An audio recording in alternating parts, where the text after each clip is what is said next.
O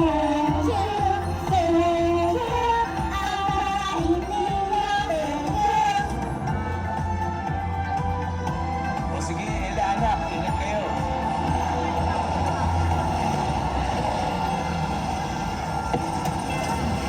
Thank you, boss! Ito si Isaac, o Zaki sa kanyang pamilya at mga kaibigan. Isang masayahing teenager na nakatira sa BGC Taguig. Dahil nasa isang business trip ang kanyang mga magulang, napagpasyahang doon siya mag-Christmas break sa kanyang mga kamag-anak sa barangay New Lower Bikutan. What? TLC Park? That's so lit! Malapit lang pala dito yung The Lights of Christmas na laging lumalabas sa feed ko. Ang laki pala talaga. Zaki! Yes! Woo! Nakarating ka na rin dito sa amin! Hey, guys! What's up? Ito nga pala si Gabad Paeng. Mga tropa ko dito. Musta? Welcome, bro! Hi, guys! Ganda pala dito. Kailan tayo mamamasyal sa TLC Park? May mga kainan din ba doon? Oo, sige bukas. Dadaling ka namin doon. May online registration naman. Pero, punta muna tayo sa bahay. Gusto ko nang makita nila papa at mama. Miss ka na ng mga yun. Tara! Ang dami namin ipapakita sa'yo. Ayun na, handa mo na yung sarang-sarang mo. Ayun na, sabay-sabay. Sabay-sabay na. Sige, sige, sige. 1, 2, 3. Dito sa Taguig, namang-amang ang sarap. Kahirami ng magbabago sa kaularan. Tama na ako kasi sa yan, tunay namin tama. Iba sa Taguig, ligaya ay walang kapit. Iba sa Taguig, unang-una ng kapit. Basta sama-sama, sabay ang usap. Hanap ng bayanihan sa isang siyudad. Nanyagman tayo sa iba't ibang larangan. Sa sining at aghan, lahat sa kalakalan. Magpalala sa pagkating sigalan. Ipagpag mga saranggola sa sariwang hangin.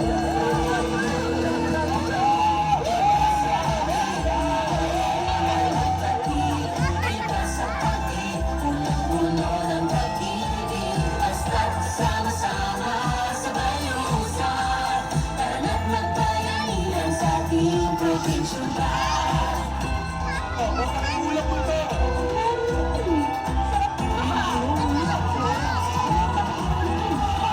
Mga larong lahi, mga lutang kinagisnan. Mga tradisyong bibig sa kinabukasan. Iba't iba man ang landas na pagkukuhan. Laging nilingon sa pinanggalingan. Iba sa Taguig, ligaya ay walang pag-ibig. Iba sa Taguig, punong-puno ng pag-ibig. Basta't sama-sama, sabay ang usap. Tara't magbayanihan sa ating probinsya. Iba sa Taguig, ligaya ay walang pag-ibig. Iba sa Taguig, punong-puno ng pag-ibig. Basta't sama-sama, sabay ang usap. Tara't magbayanihan sa ating probinsya. Oh, ano Zak? Sarap ng balot to. Sabi sa'yo eh. Grabe, I'm so full. Sarap din ng Inutak! Yes, inutak! Bukas, sagot ko naman ng tipas hopya. Sabi mo yan, ha? Oh, mamaya ka naman. Kain tayo ng bibingka at puto bumbong. Tamang-tama, unang araw ng simbang gabi. Sama ka ha? Sure. Promise? Subukan natin tapusin yung siyang magabi ha? Ito kasi ang nakasanayang tradisyon namin nila Papa at Mama para ipagdiwang at paghandaan ng nalalapit na kapanganakan ni Jesus. Oo nga, buti na lang meron din sa gabi, no? Kasi hirap ako magising na madaling araw, eh. Okay lang yun. Ang mahalaga, nagsasama-sama ang buong pamilya para itaas ang kanilang pasasalamat at kahilingan sa Pasko. Ikaw, Zaki, may wish ka ba ngayong Pasko? Wala naman. Sana lang makauwi si Mom and Dad in time for Christmas Eve. Para sama-sama tayo.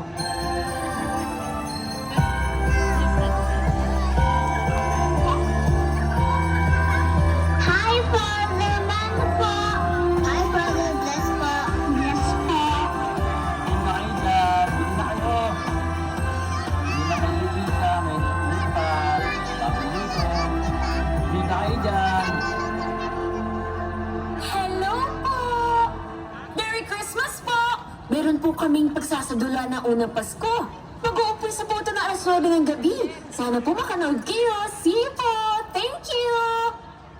Tara, load tayo. Sure, Kaz?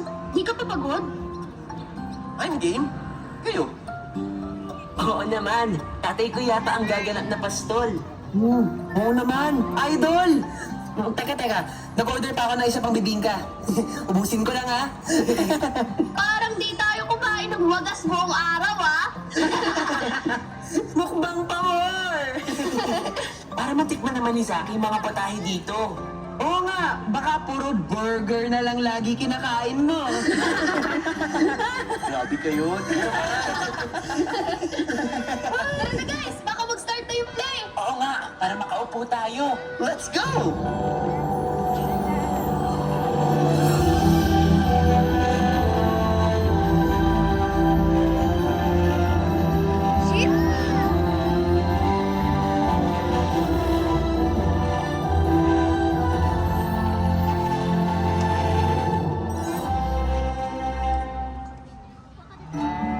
Hoy! Hoy! Oh, dito! Oh, magandang gabi po. Kamusta kayo? Ako si Tiago, isang pastol. May kwento ako sa inyo. Mula nang masaksihan ko ito, nagbago ang buhay ko. Nagsimula ito sa isang mapayapang gabi. Inaalagaan namin ng ilang pang mga pastol ang aming mga kawan dito sa tahimik na Borol. Di ko inaasahang may mensahe pala ang langit para sa amin. Para sa atin. Nagpakita ang isang anghel ng Panginoon at nagliwanag sa kapaligiran namin ang kaluwalhatian ng Diyos. Hawakan mo nga ito na. Ganoon na lamang ang aming pagkatakot. Ngunit sabi sa amin ng anghel, Huwag matakot, sapagkat ang tagapagligtas ay ipinanganak sa Bethlehem. Matatagpuan ninyo ang isang sanggol na nababalot ng lampin at nakahiga sa isang sabsaban. biglang lumitaw ang isang malaking hukbo ng mga anghel sa kalangitan. Sila'y nagpupuri sa Diyos at umaawit.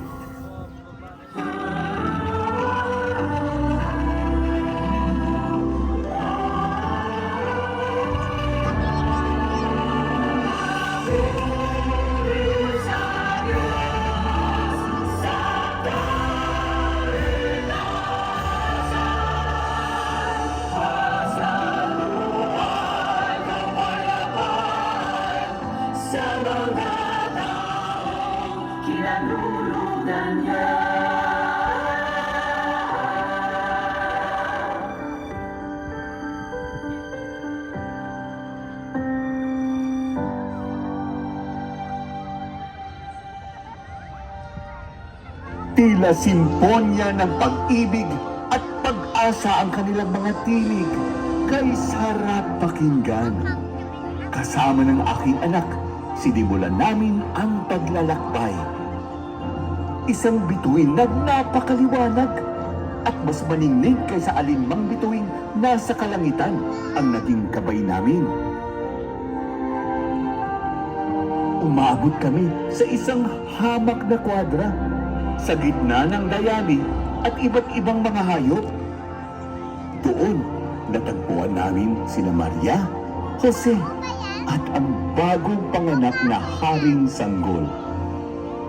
Hindi namin maipaliwanag ang aming kaligayahan nang masaksihan ito. At sa sagradong sandali yun, napaisip ako, Hari? Ngunit sa ganitong sabsapan lamang ipinanganak? Walang garbo, walang salo-salo. Napakapayak.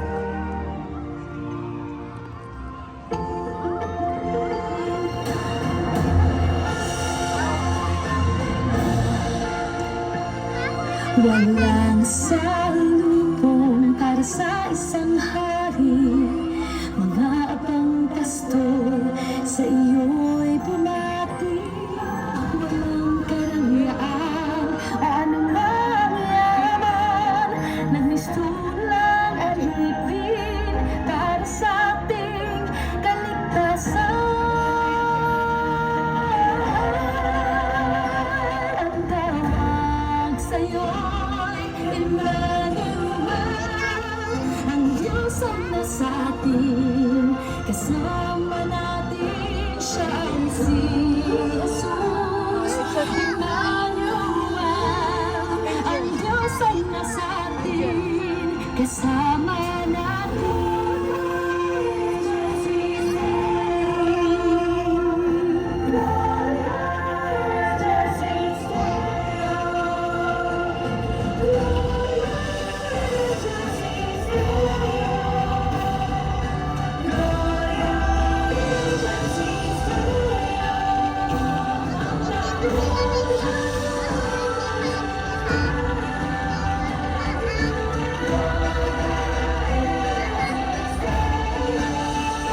ang tawag sa'yo'y Emmanuel.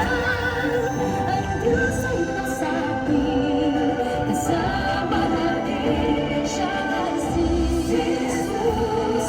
Emmanuel. Ang Diyos ay nasa atin, kasama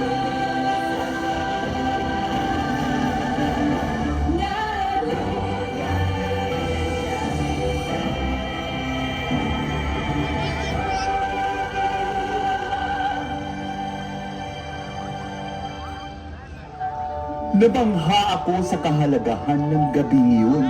Sino ba naman kaming mga pastol upang mapiling saksi sa kapanganakan ng Kristong Hari?